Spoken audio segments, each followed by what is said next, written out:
Next, access the elements responsible for displaying the score, history, and total text.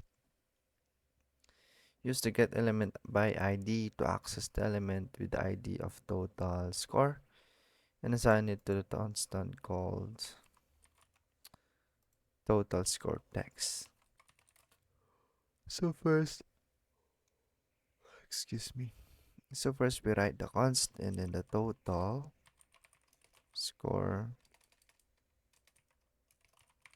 text with camel case. Then we assign to the document and then the method get element by ID. And then this is where we input the ID of that element. In our case, that would be the total score. Next, let's write const and then the variable name would be score history. Assign it to document get element by ID. Excuse me. And then the ID of the element. Excuse. Score history. Hope we're right. And we are. That will be it. Nice.